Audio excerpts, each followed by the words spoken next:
We're going to fuck around a little bit first. Remember, don't forget. Are we in? Yeah. Are we doing a podcast? Not officially, because... Oh, yeah, we got to do that. Yeah, you got to do your Oh, dome. my God, here we go again. Welcome to the day. And here's... Oh, we got more stuff. Stop the cap. Stop the cap. What is that? We learned about that one on that's the right. last episode with Molly. Shows how Gibson. much I paid attention. That's Stop Lying, right? Yes, it is. Stop the cap. One more time. Stop the cap. He interrupted me. All right. Bruh. Dave, Yo. you want to do a podcast? I do. Let's go. Unidentical. Unidentical. Unidentical. Welcome back, everybody. Dave, we talked about this in the car, man. It's your turn. Welcome back to the Unidentical podcast. I'm David Collings, and with me, as always, is Jason Collings. Hello. If you want to listen, there are listening. Yeah, they're listening to us, but Just do it, and I'll repeat it. okay, ready? Please continue to rate. And Please review continue to rate and review anywhere you down. anywhere you download your podcast. If you want to look at us, If you want to look at us, go to YouTube. go to YouTube, Mhm. where you can. Where? Oh, I see it on the screen. Like, subscribe, hit the notification bell. You're doing good, dude. Just tap it. You don't need to. People always want you to really abuse it. The notification. Yeah, there should be I a think- support group. No, for you should just ring it. notification It's a bell. I just realized that too. I'm always saying smash it, dash it, flash it, whatever the bell. hell. All that. It's a bell. Just ring it. Ring it. There you go. Ring that notification bell. Few quick things business-wise. January 14th, 13th. January 13th, I'm going to be at Chilkoot Charlie's in Anchorage, yeah. Alaska. 2 shows there. I got my plane tickets You got your plane tickets? and my big jacket. Nice. Yeah. Yeah. Don't And get him some don't Chilkoot. forget Bear Mace. I will be in Toronto on January 16th shooting a half-hour special at, I believe it's the Comedy Bar in Toronto. Anything else coming up? No. Dave, where will you be? Same. I'll be at home during those days. Yeah. Probably. What are you doing? Probably doing graphic design stuff or some kind of editing or something. Bruh. Yeah. Very exciting stuff. Well, that sounds There'll be no exciting. audiences involved. We don't have to buy tickets to do anything that I do. Yeah, I need a snoring sound on it. Dave, your life is amazing. Yeah. Where could they reach? Where could they reach us to? Oh, that's right. If you unidenticalpod@gmail.com. There's also the merch is at unidenticalpod.com. And yeah, Instagram. What are we on Instagram? yes, unidentical. Is it unidentical? At Identical Pod on Instagram. Unidentical. And I am at Jason Collings. I'm at the podcast place. No. Well, I'm David Collins. At David Collins. Wow, that was.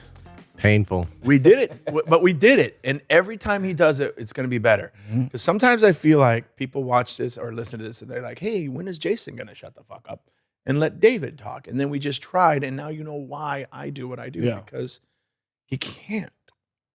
People might think you even interrupt me, but we have to be clear that if you didn't, I would have just run off a few more words and I would have been done anyway. I don't Yes. talk a lot. So what are we at? Episode 16. We're at episode 16, and as you could tell, we're in the bigger studio, so we have a guest, and we have a very special guest. I love this kid. I found him at a special needs. I'm just kidding. My buddy, stand-up comedian, hilarious guy, writer, and his name is Sam Hershgold. Please give it up for Mr. Sam Hershgold. Hello. He's in the house. What's up, boys? Oh, I had cheers here, but Sam Hershgold. There you go. Hello. Thank you for having me. I saw you last night for the first time do stand up. Yeah, that's a good recap of you seeing. Dude. So Sam, me and Sam met while I was on tour. I was in Crescent City. Crescent City, California. I was doing a gig. You were on another tour. Yeah. What was it called? The No Sleep Tour. No Shout out Sleep Tour. Dennis and Sleeper, Omri Hanania. Yes. Those are the guys that he was on the tour with. I met him on that tour. He tells me, "Hey man, I think I want to move to LA." Mhm. And I said, "Don't do it. You're not ready." And I'm just kidding. I was like, "Great."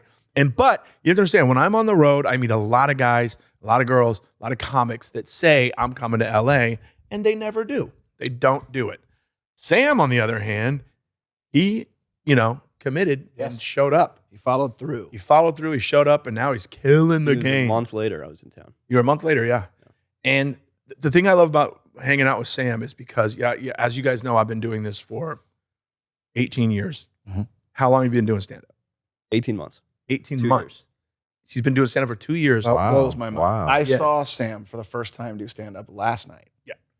And you didn't tell me that he had only been doing it Right. until after his set. I was blown away, dude. Mhm. That was We're great. in the car. Never Yeah, forget that, David. Okay, did I catch you on a good night? Oh, you should, because I've seen him do some shows where you're like, oof, move back to wherever you're from. No, I'm just kidding. No, he's hilarious. And you know me, I've been hanging around with him a lot. And if you're not funny or fun or cool, I'm not going to hang out with you. But yeah, when we were in the car, I said, yeah, he's only been doing it for like 2 years. And my brother's, we're at a red light. He goes, the fuck out of here. Yeah, no, It was such a good set. Yeah, well, And the show was cool. Shout out Jason Rogers and Comedy Boulevard there. And was it West Hollywood or just regular Hollywood? Yeah, it's over by Swingers. Yeah, it's over by Swingers in Hollywood.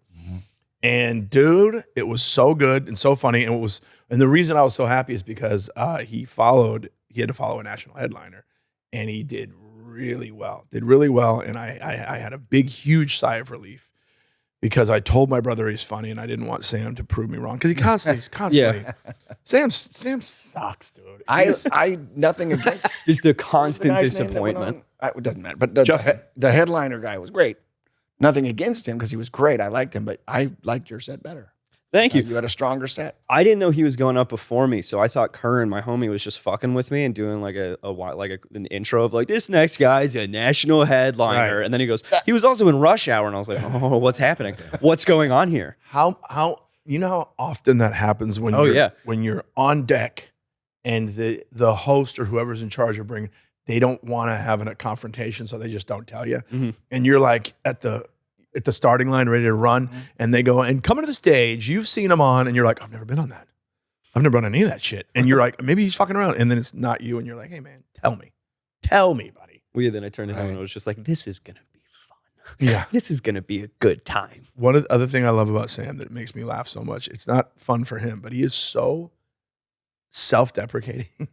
I know. Not on stage. I'm talking about off stage. And he has no inner monologue, so all of his thoughts are out loud. Yeah. Like he'll say something and go, hey, Sam, shut up. Don't say that in front of your friends. What I tell Jason is that everyone has two voices in their head, right? Mine are both attorneys and they're both prosecuting attorneys. And there's no separation. There's always two arguments going on directly against me. And I've like developed this skill where I can interact with you right here, but inside right now, it's something completely different. Where I'm just like arguing about the merits of something. I'm like, well, hey, you need to do this. I'm like, no, but let's keep going. How are you? See, this is what I love. Sam is so goddamn funny, but he's so young. This kid, I know he looks like he's in his 40s, but he is. I'm just kidding. You want to start the age game with me, Collins? Go ahead. Give me your best shot. Glad you got a haircut. Dude, Glad you got we a were haircut. out one night and I'm just shitting on him. You know, comics, we're always busting each other's balls. And we're at Carney's. Yeah. We're at Carney's on We won't name drop, Sunset. but a gorgeous comedian is sitting right next to me. Who is that? Who was with us? Was it Sarah? Yeah. Yeah, Sarah Lawrence. She is there and I'm busting balls. And I look and Sam's quiet and he's just staring at my head. And he just goes, I could see through your hair. When he does, I know what you're talking about. When he does See? when it's too long, he puts too much stuff in it, Yeah. and then it gets all clumps. separated. Yeah, it clumps. My wife says the same thing, too much product. But, I'm a diva. You know? That's why I like this haircut. This is my jujitsu haircut, even though I don't do jujitsu anymore. Yeah. But the best hair in the room is being hidden right now, in my opinion. Mine? Yeah. Oh, yeah. Come on. There it is. Look at that. Stand up a little, huh? Okay. It's what I read. It's people have hair. I have what I like to call a mane. Smell good. And it makes me mad. Well, yeah, but you have really high hair. Yeah, I think it's the Jimmy Neutron. Yeah, you got the Jimmy Neutron, buddy. So 18 months, 2 years. Yeah. Now, and you're only 28. Yeah. Which is, That's old. What are you talking about? no, My back is on fire I'm right 53. Yeah. Listen, now. okay. So I asked this question to a lot of comics. How long was it that you wanted to do stand-up? Since I was a kid. Yeah. So Since I was you a kid. always wanted to. I was just my entire life, I've put so much effort into taking the easy way out that if I would have just put that effort into the things that I wanted to do originally, I would be so much farther ahead. I always thought that myself. Yeah. I think My that's thing an is art of just- fame, maybe. Yeah, we always. No, I wanted, since I was a kid, and back to the old, like my parents had all these old school, you hear that story all the time. My parents had the old school tapes, and the one that got me was Norm Macdonald's Best of Weekend Update. Oh. And that was the one that got me into it. And then I fell down. And then Dane's Special and Hedberg. And then that was the one that got me down into like Rickles. And this is, Oh, wow. yeah, like Rickles, Pryor. And then that got into like the Kings of Comedy. And my parents loved the Blue Collar Comedy Tour, Ron White and Foxworthy and all the like. And then it was just, I was so afraid of getting on stage because I was never that guy. I was always like, my friend was always the guy that was uninhibited. And that's why, dude, Dane's Special, his Comedy Central half hour, that was like the first one where I was Where like, he was one of the wife beaters. 2000. we're in the wife beater. Yeah, that was the one where I was like, 2001? Yeah. Oh, yeah, 2001. and they played it every day for like 2 years. But that was the one where I was like, I want to do that. Now, Whatever how that old is. were you in 2001? I was 6. That's crazy. Yeah, one of my first memories is 9/11. Yeah, one of my first. That's the Yeah. year you were. Oh wow! So Jonathan was 6. Yeah, I always gauge it because you're the same age as my youngest. Mhm. So you've always wanted to do it, and I love hearing young comics like saying Pryor and Rickles. I freaking love that. So many comics today, they base it off of what they've been seeing on TikTok and Instagram. They're like, I want to do that, and then you go, what did you think of Don Rickles? And they're like, who? Dude, the Don Rickles roast is like the best. Yeah, those are so funny. When he roasts, one of my favorite ones is when he roasted Sinatra. When they did the roast of Sinatra, what was it? The man of the year. They called each roast the man of the hour or something like that, and it was Sinatra. And man, Rickles, what was that story he told where he was at a restaurant with a girl, and he So he's at the restaurant. I don't know if it was his wife or it was just a date, but Sinatra was there. And if I butcher this in any way, I'm sorry. But and he goes over to Frank. He's like, hey, I'm with this girl. I'm really sweet on her. If you can come by and like say what's up, that would like mean a lot to me. So a few minutes goes by, and then Sinatra comes over to the table. With, hey, Don Rickles. He's like, hey, Frank, get out of here, dude. I'm on a date right now. What are you doing? yeah, it's full on like, oh, you're interrupting. Yeah. I think that was so Rickles, man. I went down a rabbit hole recently on a lot of those old, like Rickles on the couch on Carson and how he Dude, so good. Or fucks with Carson. And, when Carson goes over while they're filming CPO Sharky and just completely interrupts the taping and it's just like, you broke my, I think it was like his mug or something. So you broke my mug. And Rickles goes, everybody, this is Johnny Carson. They know who I am. I remember that. That's fucking great. Yeah, let's go back in time, guys. Yeah, I wish. Because No, today this is. I always wanted to do it. It just took me so long to actually get it. Like I didn't do my first mic until I was 26. And where was this? That was in New York. There was a West Side Comedy Club in New York. And Oh, I love that room. ate so much shit. Of course. Yeah. And I brought friends. Oh, was it a bringer? No, I was like really nervous and I was talking to a couple friends of mine and they were like, we'll come. And I didn't know like what an open mic vibe was. When they said, well, did that make you, okay, I'll be more comfortable if there's people there I know? Yes and no. It was I was like, the opposite. I didn't let anybody watch me for the first 2 years of comedy except for Dan. after the first mic, that's exactly what happened. Because I didn't know that it was just going to be a dark room with 8 other comedians that weren't going to pay attention, which is like, that's exactly what it is. Oh. That's totally fine. I didn't know that was going to be. So suddenly I have like my 2 girlfriends that are like, yay, Sam, that was a great joke. Just being so sweet. Yeah. And I was just like, but then afterwards I was like, oh, I'm never doing that again. And then I immediately went to another mic. All I got out of that was that you had 2 girlfriends. Fuck Pretty yeah, cool, dude. man. Did I ghost them? Absolutely. I'm sorry. Why'd you ghost them? Because you the bad set. You just limped up Look, back. man, I was drinking a lot in New York. We had a couple breakdowns. Things weren't going too well for me. New York was rough. New York was great. I mean, my impression of New York was I had 4 years of college where I was Where? like, don't do that. Come on. Columbia. And so it was 4 years That's at Ivy League, isn't it? Yeah. 4 years at Columbia, and then I was like in and out of drinking, and then it was the full pandemic. And then like right when I graduated was when I was like, all right, I'm gonna start like trying to do comedy, but I was drinking the whole time, which is like not an excuse. And I was doing like maybe 1 or 2 mics a week, and it was just it got dark. Oof. Yeah. Especially if you're drinking. Well, it was like wake up at 1 p.m. I had the bottle under the bed with like warm OJ, and I would wake up, drink, go back to bed, and then go to Ease on the Upper West Side at 4 when they opened. Yikes. Yeah. I'm back, guys. What's Ease? Yeah. Just a little neighborhood bar. Yo. They did like a mic or something? Or you just No, they gave me alcohol. Oh, okay. All right. But you did comedy there in New York, right? Yeah, I mean, it was just in the open mic scene. Oh, but still. But like, I even say like hardly because Yeah. I did like maybe 6 mics or like 6 months of rarely doing open mics. the so you- one that was on before your show last night, I think that's one of maybe 2 I've ever been to. I've never. Oh, the watched open mic? Yeah. Yeah, it's an interest. It's a whole different world. Mm-hmm. It's you hear interesting. these nightmare stories about it, but that group last night seemed to be real supportive of each other. Yes, Yeah. there are certain open mics, and I think that has a lot to do with who's running it and I where see. it is. And like Fourth Wall, for example. Fourth Wall is great. Fourth Wall is great, but the guy who runs it is fucking great. Yeah. He's so positive. Joe. He's so supportive. That guy's the man. And Yeah. he even if he's heard that joke that you've been working on for 2 months, like he's still laughing the whole time. Yeah. And then we know Jason Rogers, who runs and owns the Yeah. Boulevard Comedy Club, Which is where we were last. Comedy Boulevard. Is that what it's called? Yeah. Which is where we were last night. But That was a great room. That was Yeah. a great little room. The thing before your show was a mic, was an Mhm. open mic, and we sat for a little bit of that. And my And- brother was like, "This is kind of cool. It's interesting." Yeah, it was really cool to me, that place. And as somebody that's like going to those often, him making the effort to be like, by the way, if you come to this mic a lot and we see you like putting in the work, we're gonna put you on shows here. So like Yeah. come to this mic and then this is the show that we're gonna put you on. I was like, that's Yeah. awesome. And all the comedians were supportive. Yeah. Because I've seen some where they're just like, they're pissed that they're not on yet.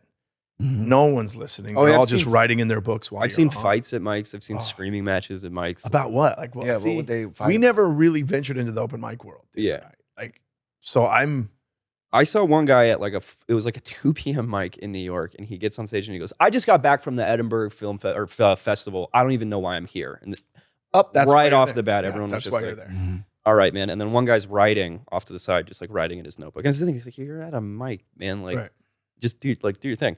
And then he just goes, what could be more important than listening to me right now? And the guy goes, my joke. And then Ooh. screaming match, and then dude got off stage and like fronted and had to get kicked out. He did Well, that. He's not a comedian anymore. Yeah. I can tell you that. No, that was Bill Burr. Yeah, that was Louis. He came down. Yeah, that's the kind of thing when guys go up and go, why am I even here? I'm the person. That's why it's probably good that I didn't do the open mic scene, because I have a hot head now. Like, I want to punch somebody in the face pretty much immediately.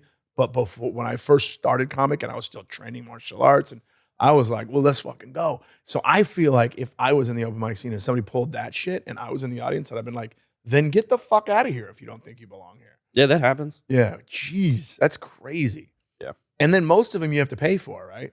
Yeah, yes or no. There's a bunch out here that you don't have to pay for, but then it's usually bucket. Like I got to a mic that that was free. I got there at 7 and I didn't go up until 10. When Wow. you say bucket, explain that. Well, I mean, a lot of them are buckets, but you just like put your name in a bucket and they pull you. Okay. So you So don't there's know no what- set lineup. Gotcha. You All ju- right. it's just a I lottery. kind of had that idea, but I'm thinking for listeners, you know. But then there's slotted mics where you sign up for a specific spot. And now, do people get in like battles for those spots, No. or like what do you? How does that work? Or is there like a You sign up online. Okay. Oh, I see. So it's just whatever's available. I got you. The closest experience I feel like that I've ever had to you know how when in high school when they announced the cast of the big play and everybody surrounds the list to see if they made it. And you got doorknob number 4. yeah, exactly. I'm Hedge number. Yeah. But We're doing was- Thoroughly Modern Millie. Jason's a car. I'd be I'd play the shit out of it. I'd play the hell out of that car. Yeah. But the closest I've ever had to that feeling was the sign up at the store. Oh, yeah, And the thing is, what's really cool is I do this thing that's like an open mic, at the Comedy Store on Monday nights after 10. Still? You could, I can go whenever I want.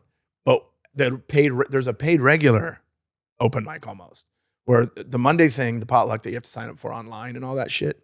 But then I can go and you sign up on a list at the club, but it's only paid regulars.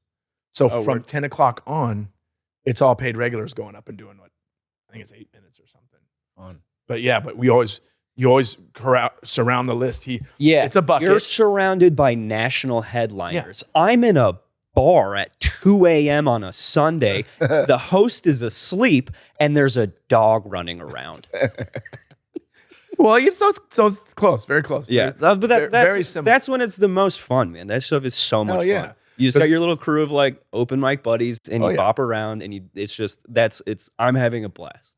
When I was trying to become a paid regular at the Comedy Store, it was very much like that on Monday. You just show up on a Sunday or a Monday, and there were homeless guys sleeping in the showrooms. There was nobody in the crowd except a lot of weirdos that were trying to get up to do comedy. Mm-hmm. It was very interesting. Now, and they signed up, these weirdos. Yeah. But the one I can do now that's just for the paid regulars, you do have to, it's a bucket, and right before the show, they make lineup, and we always hope you get at least in the first 7 spots, because anything after that, you're on at like midnight. It's late. Did you always want to do comedy? Yes. And when did that change? God damn it. Burn me again. That's what I love hanging out with.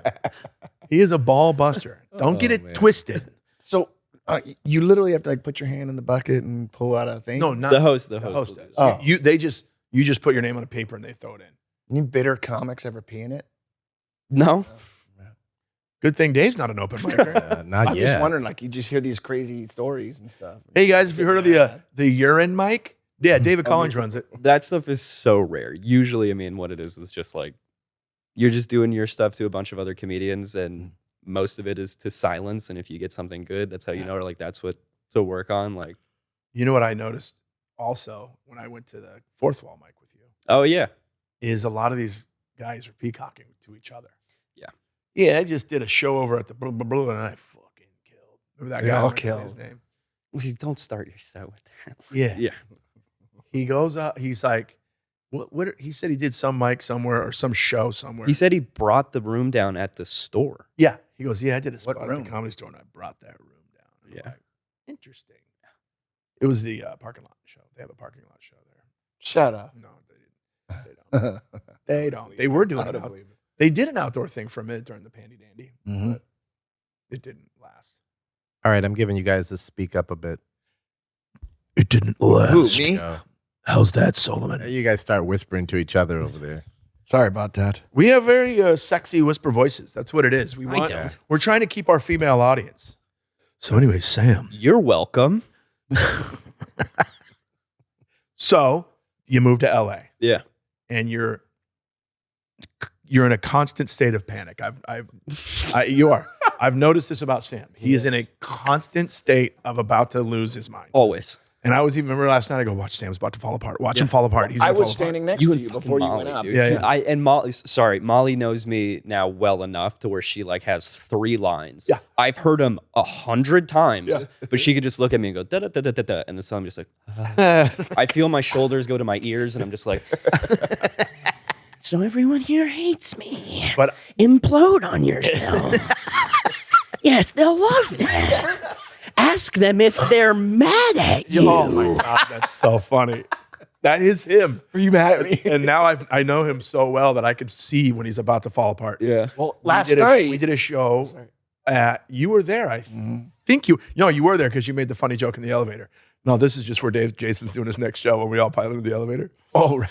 And we went to Cinespace, and there was a little issue at the door where the guys wanted to charge me and my friends. I remember that. To get in. Yeah. And I watched it affect you, and I felt bad, but I also was like, this is I just didn't want to cause problems. There was Hilarious. like a ton of people, and this guy was like, "You got to pay $20." And I was like, "Jason, I love you to death, but like, I don't want to be a thing for $20 and cause a thing. I don't want to look bad on you." Right. But it's just by. So that's where the panic comes from, you piece of shit. Oh, it's me? Is that it's just constantly me just being like, the voice in my head, the two prosecuting attorneys are just going, everyone around you is being brought down right now. And it's your fault. Yeah, it's your fault. Well, Yeah. I keep trying to tell you last night before he went up, when the guy was wrapping up, and he's all right. He just turns to me and goes, "I'm fucked," like that. And that's But why. then went up and killed. And that's why. You know? Because as comedians, we always have that one thing in the back of our head, like, the fuck am I doing here? They're on to me. they always say, What do they you call guys that? will have Imposter syndrome? syndrome, yeah. Yeah. That changes the moment I get on stage. Same. The moment. I'm like that when I'm physically not feeling well. Like, I'll be like, oh, fuck, I don't feel good. I don't think I should do this. I could be dizzy, breaking out in a sweat. Like, what the fuck's going on? As soon as I hit the stage, gone. Yeah. And I'm there. I'm in it. And then good night, get off stage, right back to like, I gotta go home and die. Oh, that You know. sucked. I'm so bad. I'm so terrible at this. Huh. Oh. Interesting. But last night, you didn't have that feeling when you got off stage. You felt pretty good about that set, right? I feel really good about that Had set. to. Yeah, that was great. It was great. Yeah. Dude, you know what I love that you talk about, that you're very honest about, is you have addiction Mhm. stuff. And we're not talking alcohol and weed and cocaine. We're talking Yeah, this last April was 10 Heroin. years clean from heroin. how long? Nice. 10 years. 10 years sober from heroin. Mm-hmm.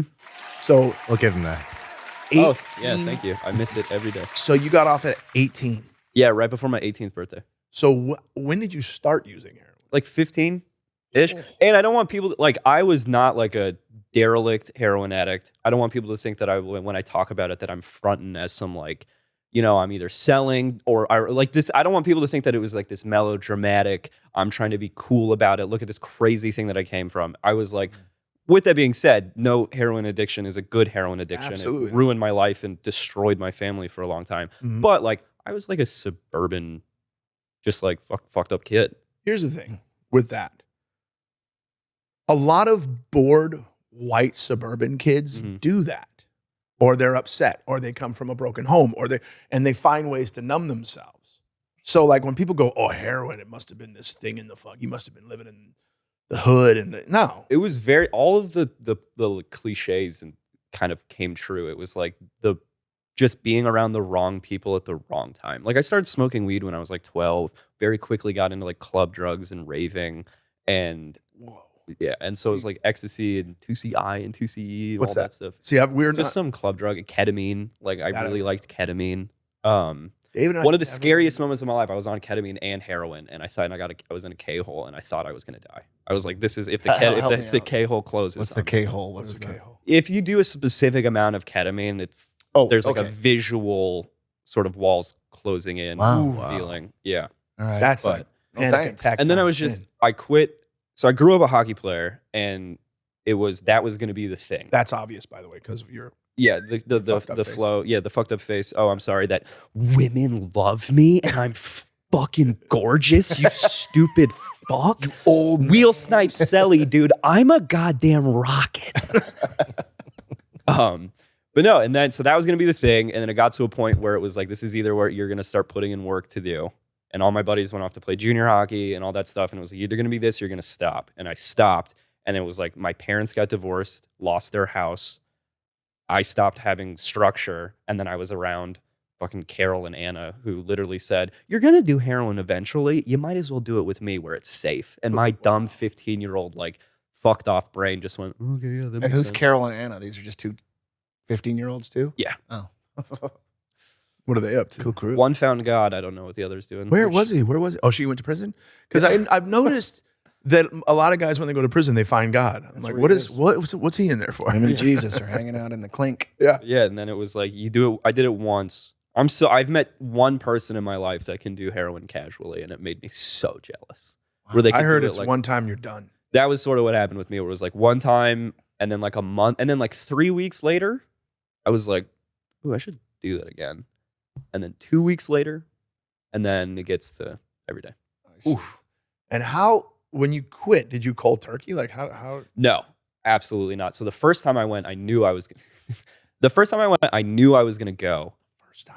Yeah, well, I went twice. I went to rehab twice my senior year of high school. And the first time I went, I knew I was going to go. And the guy told this is like not to do a bit, but like is true story. The director of the program told my mom that like the best case scenario would be to keep giving me drugs until I showed up, because they were going to put me through a medical detox, and that way they would know exactly where my body was and they could wean me off of it. So for a week, my mom would just give me money every morning, and I would go pick up dope, and then I knew I was going to go to rehab on this specific day. Man. Yeah. So you went to rehab 2 times in high school. Yeah. So the first time didn't senior stick. year. You said. first time didn't stick. So my mom picks me up I was in South Washington, and we were living outside of Seattle in a little town called Kenmore. And she picks me up from rehab and drives me back. So cute. She picks me up with rehab, and she has a carton of Marlboro hundreds. And she goes, I heard they smoke outside of AA meetings and stuff, and I don't know if you want to like be a part of. It's like the lesser of two evils. And I was just like, The sweetest mom. which is like, shit on. It's not the best choice, but with the best like intention behind it, right? And But also, what a mom. so I had kept some dope in my pillowcase. No one ever checked the pillowcase. They would ransack my room. They would go through all the books and dressers and closets. They would never look in the pillowcase for some reason. So I would keep all my paraphernalia in there. And Parents that are listening, pillowcase. Sorry guys, just narked on the all of you. pillowcase. Good. And so I kept like $20 worth of dope. And then we pulled into the driveway. And by the time my mom was in the house, I was high in my room. After. Immediately, literally, she picks me up from rehab. She's not even out of the car yet, and I was loaded. My brother was there too. That was tough because I came out and sat at the kitchen table, and I will never forget the look on my mom's face. It's like the most pain I've ever seen in a human was when she literally came in with bags that she had taken from the car, and I was already high. And she just looked at me and was just like, she goes, are you kidding me? And then that was, things got really bad after that. Because rehab shit. Real. That ain't cheap. It's not cheap. Fuck. Yeah. I'd have beat the shit out And you went twice in your senior year. The second one, they had me kidnapped. Oh, Yeah, they had- that's crazy. so there's- Bag over the head, van. Yep. Mountain men Nice. is what they're called. Usually Remember our buddy was doing that for a little bit. yeah. So it's Isn't thing that's not the one that they have a Camp Nightmare that they have this documentary about. usually that's where you go to. That's exactly it. Oh wow. I just watched that. Yeah. Trip. So usually you get picked up and taken out into the woods. I was taken to this facility in Gladstone, Oregon that has since been shut down because they were doing funky stuff. Ooh, like what? They were illegally using sedatives on kids. Wow. They were misusing isolation time. So they had QRs, which were quiet rooms, and they would put you in there if you weren't doing well. And they would keep people in there for like 3 to 4 days, which as a Holy minor, like shit. you can't do. Yo, Then- that'll fuck a kid. Yeah. So that up. place, it's It's kind of shit that makes you want to do heroin. yeah. Hell yeah. That place was wild because I'll get you there first. Okay. It's 2:13 in the morning. I'll never forget it. I'm wearing Jordan basketball shorts with cigarette holes in them from when you nod off and you're smoking a cigarette, Oh no. and then the cherry falls through. yeah. It just starts burning you right on your dick. Anyway, so I'm laying there and I'm nodding. Funny but not funny. I'm but like funny. nodding off. I have all the shit on my stomach, the foil and everything, and I hear the door open. I hear Sam, because I knew I had a ton of friends that this had happened to. Two Wow. giant dudes, not Mountain men. Yeah, we're tall guys. These are like they couldn't fit through the door at the same time. Holy shit. Pick me up, Terrifying. zip tie my hands behind my back, pull me downstairs, and I remember they put me in the back of this car. And I remember they patted me down beforehand when I was like, I'm naked. You don't need to do that. But they put me in the back of the car. My family comes and everyone's saying goodbye. I don't say a word to them. I'm You're furious. pissed, right? Everyone's saying this is for your bad, blah, blah, blah. And I'm just going, fuckers. And bag over my head. I pass out.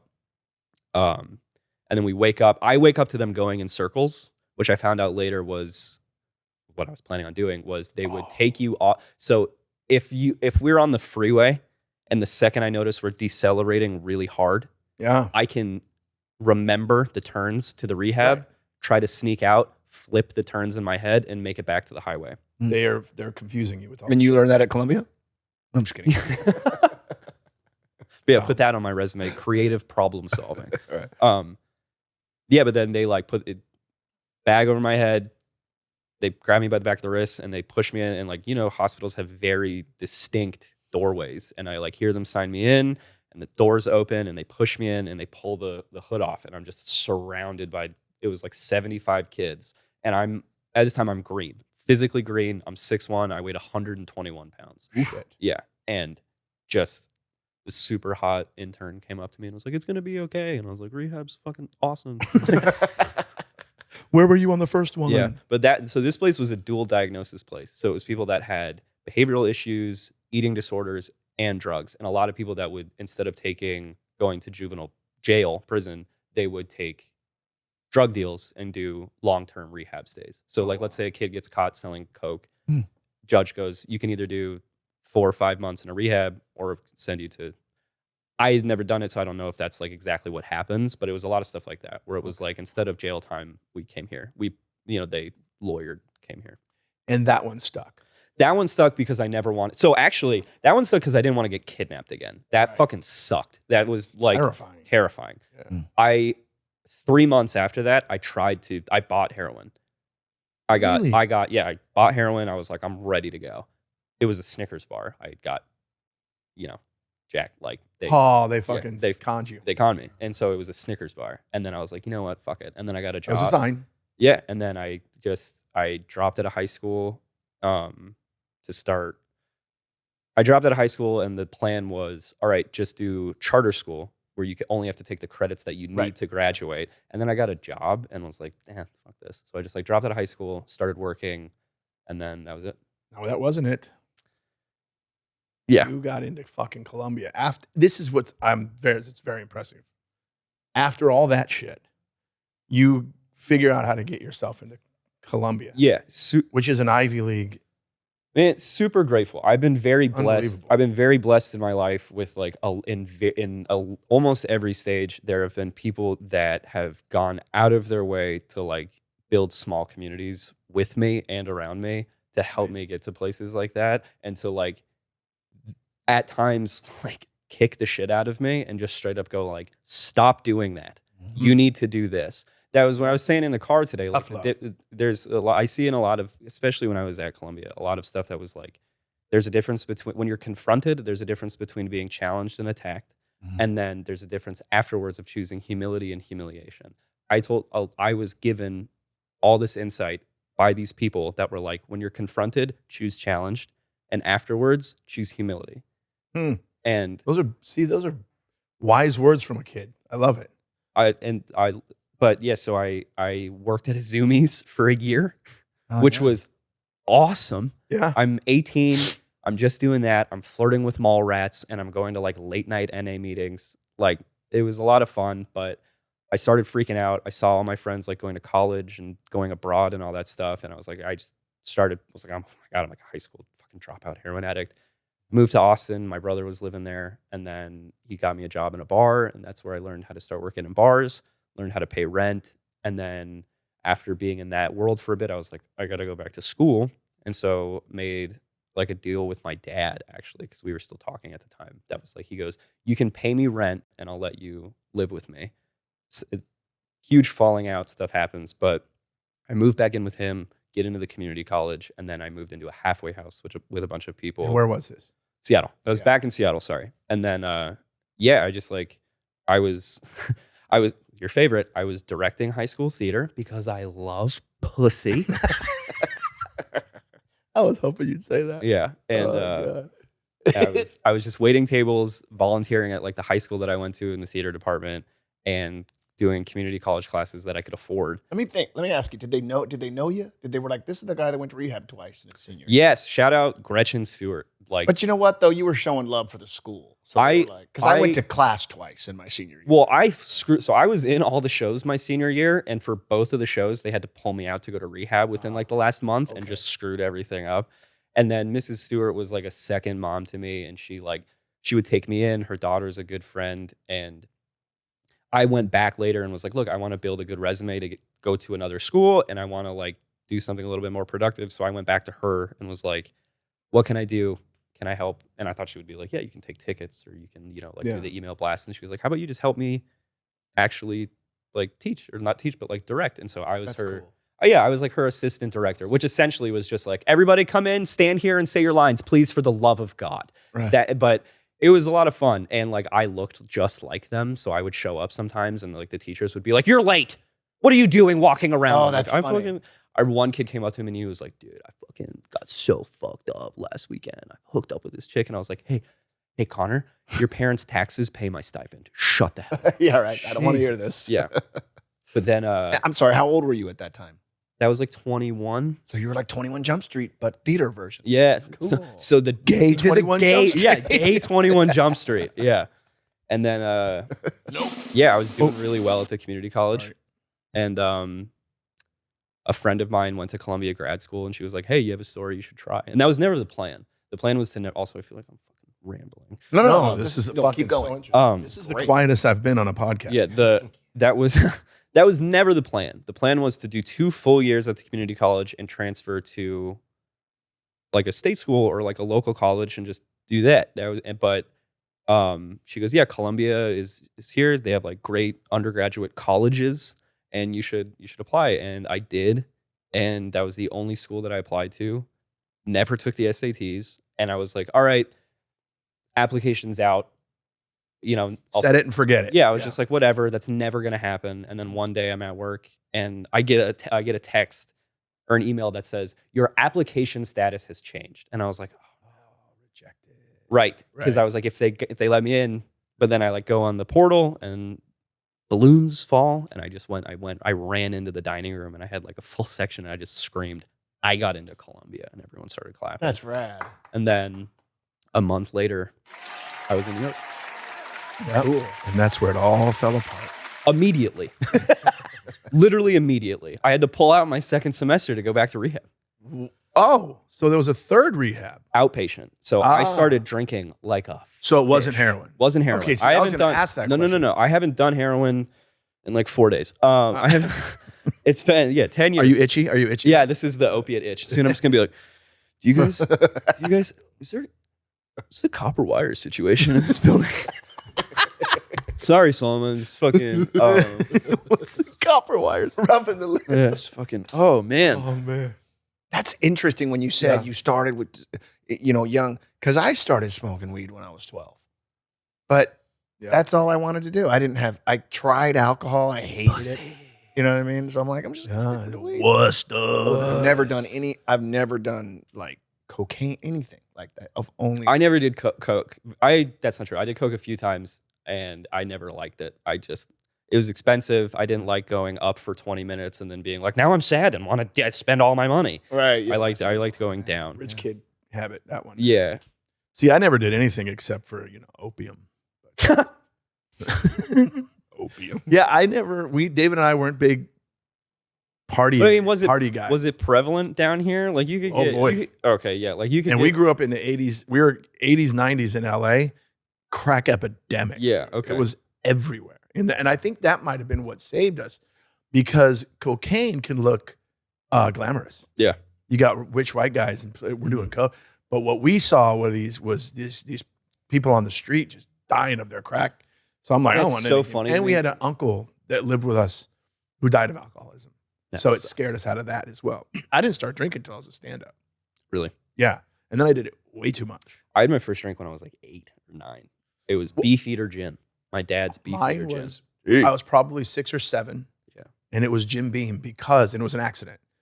Because our family, we have a lot of Texas. And a big thing in Texas is Dr. Pepper. And so my grandmother always had Dr. Frito Pepper. pie in and the house. Dr. Pepper. And I remember my grandfather sitting there and he had a glass of Dr. Pepper with ice in it. And he got up to use the restroom or something. And I went and I sipped, took a big drink of his Dr. Pepper. And I was like, oh. So I asked my dad, I go, why does grandpa's Dr. Pepper taste like that? And both mom and dad were like, do not drink grandpa's Dr. Pepper. That's really And then I found out years later he put Jim Beam in it. Yeah. Yeah. But yeah, and it's I started drinking immediately when I got to school, and then it got really bad, and I was living like far away from campus, and I pulled out. I got a medical withdrawal, kept all the student loan money for that thing, which helped pay for the program, and then I just did a few months at the Midtown Recovery Center or something, which was fucking wild. But yeah, and then I just went back sober, and then I didn't drink again until I graduated. Now, when you were over there in New York, that's when you started doing stand-up. Sure. That's when I I think my it toes really in them. started here. Yeah. Okay. Yeah. That's what I think. I think you dabbled in New York. Yeah. New York, their mic scene can be a little incestuous and like clicky, just like any. Yeah, I mean, I And can't be a it's rep. Like, I can't be a rep. I don't. Yeah, even, I get it. Yeah, because But I feel like when you got out here is when you got serious about it. Yeah, that's when it turned into every day. That's, dude. And I always, when I first started hanging with you, I'm like, why do I get along? Because the only other person that's your age that I could have intelligent conversations with is my son, Jonathan. Yeah. But he's very, I mean, the kid reads like a motherfucker. He loves to, Great cook. yeah, and he's an amazing cook. Oh yeah, you came over on Thanksgiving. That's okay. Yo, yeah, my son cooked Thanksgiving dinner this year. Unbelievable. He's actually going to make a roast tonight. Can't wait. But anyways, he loves to self-educate himself. If he doesn't know something, he's going to know it. Yeah, You know, I and- like to do that too, but we can't talk about it because then I get shit on. I know. I know the rules. I know how this goes. Hey, ask me how often I read about literally everything that if I bring up to I can't even finish the goddamn show. I love busting your balls, I dude. know. I know when to But do you have it. to understand, and you're learning this. Like, for example, we were at Russell Peters, all of us, we were at Russell Peters' party The for man. Russell Peters. Shout out Russell. He's coming on. I'm going to get him to come on the podcast. He has an amazing party every year for New Year's. We were at Russell Peters for New Year's Eve, and talk about ball buster. Oh yeah, this He's me times 10. is great. And I'm going to forget the second time I introduced you to Russ. I go, hey, Russell, you remember Sam? What did he say? Fuck Sam. That's exactly what he said. I mean, if we're being like, to be honest, I had to develop that skin and that translator later in life. Because growing up, I mean, I don't want to spend a lot of time talking shit about my dad, but like, the stories really about my dad.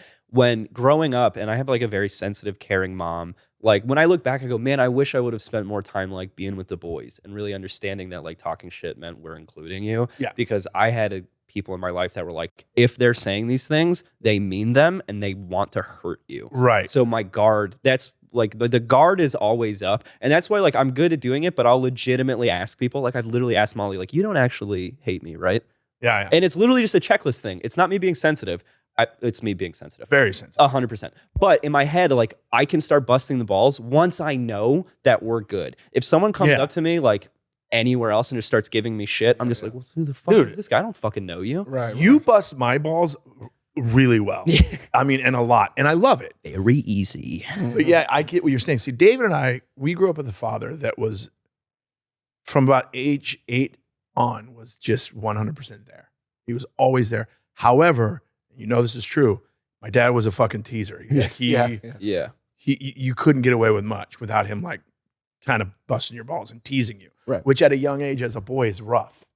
I know that because of that, in my adult life and in my school years, I was sensitive. I was like, are you mad at me? Yeah, me too. And then I'm like, why am I like this? And then David teased me a lot when we were growing up. Yeah. But it was just the brother thing. But dude, when you learn, oh, this guy's saying that to me because he likes me. Yeah. And you learn if he didn't like me, I'd be Which invisible. I feel so gay even talking about, but it's just like Well, you're kind of gay, dude. haircut. But yeah, like my family was in a constant state of panic. My dad was always paranoid of like everyone's out to get you. Yeah, Oh, wow. and that's a learned behavior from your environment. I get that, dude. That's crazy. But how funny is it that you come to LA? You've been here how long? 4 months. 4 months in LA. Dude. Cut to you're grappling in the foyer of Russell Peters' Malibu And his mansion. wife is just like, "Are you okay? Are you?" Him and Russell got in a grappling match. You told me that, and I thought you were kidding. No. You really and then, did that. And then Oh, Allie, she's so hilarious. sweet. She's like, Russell's a bully when he's drinking. Yeah, I like kind of squared up to him and he just goes, "All right." And then we just start going for grips and stuff. And Yeah. we're hitting hands and he's going for the collar. And then he got me in a guillotine and didn't fucking let me go. Please, Russell, let me go. I And think when he hear let you him- go, eventually Allie goes, is he bleeding? No, and I just hear in my ear as I'm tapping. yeah. God, I love that guy. But a yeah. lot, though, right? So I'm like, Yeah. I want to know, what is that like in your head? Like you and I met, last year on the road? Honestly, Yeah. I'm like, this is just all I hear honestly is Bill Burr. Just be a good guy and get good in the dark. Yeah. Just that's it. And I know that doesn't sound like it directly correlates, but it does. I'm like, with what we talked about, I have such an intense gratitude. And I'm like, you hear all the older comics, and especially when I talk to them, they're like, this is the fun part. They go like, when you're just bouncing around doing your thing. So I just try to spend a lot of time. And I was thinking about it before today, where I was just like, if it ends tomorrow, which it very well could, and then I would go like, yeah, I spent a lot of time focusing on like, how cool is this? Like, incredibly grateful for you and being in those situations where even if it was just like, yeah, man, you know what? Tomorrow I'm going to fucking go to grad school and become a professor. I'm like, I had a really great time meeting these people and fucking gay boy. But like, it's tough, dude. It's really, it's tough. I love because- watching Solomon just shake his head over there. Yeah, sometimes I forget you can see me on the screen. I was seriously blown away when he told me how long he'd been, because it's not like, oh, he did 18 really, months, dude. he did really well for 8. No, you looked like a regular comedian. You look, it was a season. So that's the tough part, is like being around, again, the foundation of I'm great. a comedy snob. The foundation of gratitude can be very quickly, trumped by like Russell Peters sells out arenas. Yeah. You do like moose lodges in the suburbs of whatever, the Juneau. But no, like, you guys, in my head, they're going, these are real comedians. Just be quiet. And so it's tough being like, it's very quick to snap into, I don't consider I wouldn't say, oh, I'm a comedian. Especially when I'm in those situations, I'm like, hey man, just fucking laugh and hang out and try. It's actually, that mindset, weirdly enough, has helped, because when I go like, these are pros, these are real comedians, these stand-ups, just be you. What I watched last night was a real comedian. Well, thank you. And Yeah. I wasn't fishing for that. The point I was trying to make is like, when I'm in those, No, I know. I'm just when I'm letting in you those know. situations, like, yeah, I'm gonna send you. He The was a picture. what now? I'm gonna send you the picture of the pie I gave myself as a treat last night. And Did you really? Good. He's a real comedian. Nope. but no, it's going into those focusing more, just being like, yeah, just hang out and have a good time, and don't, Dude. like. And here's the craziest part. When we met on tour, but he didn't do stand-up. I don't know how it went down, but Dennison and Omri, Yeah. the other comics that he was with, they did the show. Omri So opened, that's, yeah. Dennison featured, Remind me and then what I that was. headlined. Omri hosted. But for yeah. some reason, Well, I'm so- like, this kid here has something. Yeah. And then he came to LA, and then you guys came to visit, and we did that podcast in my living room Mhm. that never aired because Sam fucked it up. But Mhm. I was like, this guy has the. Yeah, I didn't plug anything. What do we in. call it? He's on the wavelength. Chutzpah. Chutzpah. That's weird. I was word. gonna just Yeah, say same that. wavelength. That's exactly what we were gonna say. Yeah. Wow. But the wavelength. There's all of my buddies that I hang out with. Brent Morin, Chris D'Elia, my brother. Never heard of him. They're all Russell. They're all on this. We're all on kind of the same wavelength of thinking. And I'm not. And for some reason, I'm like, this kid's on it. Mhm. And then the first time I saw you do stand up, we were in Long Beach. I think it was at Que Sera, whatever it was called.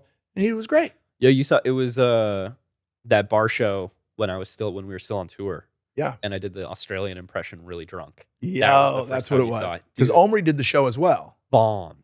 Yeah, Yeah. you know Que Sera in Long Beach?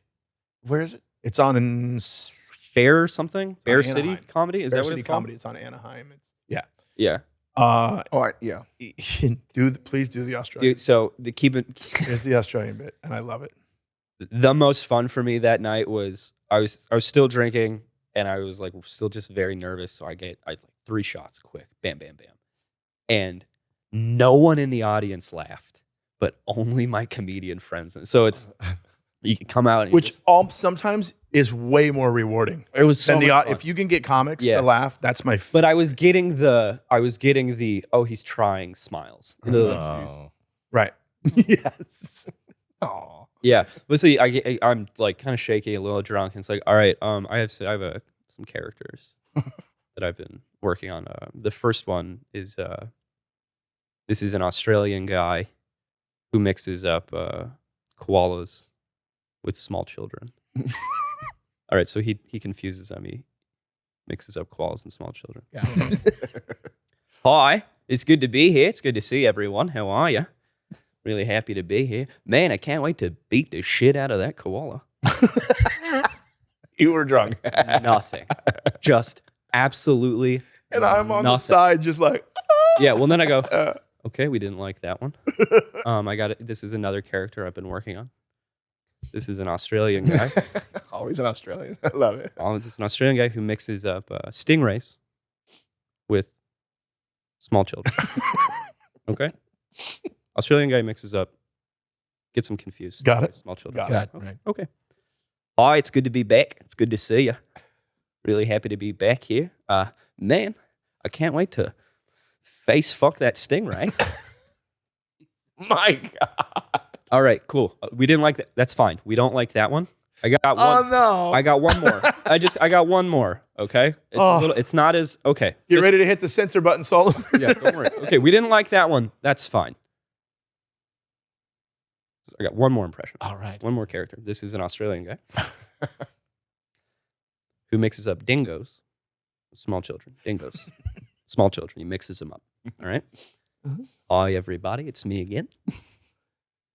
I hope everyone's having a good night. It's been a fun time. I totally abandoned that dingo, huh? That was Jason's, literally the first joke Jason ever heard me tell. And I thought, my first thought was, brave. Very brave. Well, then, do you remember what I followed it up with? No. So I have 10 years clean from heroin. That's right. And then drunkenly was just like, I used to steal from my mom. And Oh my God, that was so funny. I'm like, and then I'm like, you know what? This kid has something. hey, you're going to make it in the big city, baby. Coming out the Holly weird. Dude, you're going to come on so many more times. Yes, absolutely. God, thank you so much, Yeah, this is Sam a blast. Hershgold, for hanging. You guys, if you come see me in LA in any comedy shows, this guy's definitely going to be on the shows. Where could everybody find you? Sam Hershgold on Instagram. Spell that weird last name. HERSHGOLD. And it's on everything: Instagram, TikTok, Facebook, MySpace, Friendster, all that. Tubi, Quibi. Got it. Sure. Please remember to rate and review at Apple Podcasts, iHeart, Spotify, wherever it is that you download your podcast. Make sure you leave us a 5-star rating and leave us a review. It helps with our algorithms. It helps, keep building the podcast. The more you guys involve yourselves, it helps us out a lot. If you want to look at us, share. Isn't there a share function? you could share it, share all that stuff. Also, YouTube, Unidentical Pod on YouTube. Make sure you like, subscribe, ring the notification bell so you want to know when some new stuff's coming at you. Don't And as smash always, it. Just ring it. what's that? Don't smash it. Just ring it. Yeah, just smash it, don't ring it. Also, on Instagram, at Unidentical Pod on Instagram. Also, unidenticalpod@gmail.com. That's it. And of course, unidenticalpod.com. That's where you can see all of us and all of our stuff. Thank you guys so much for joining us again one more time. At Jason Collins, at David Collins. It'll be here in the bullshit. One more time, thank you, Sam, for coming out. Let's go eat. Thank you, guys. Unidentical.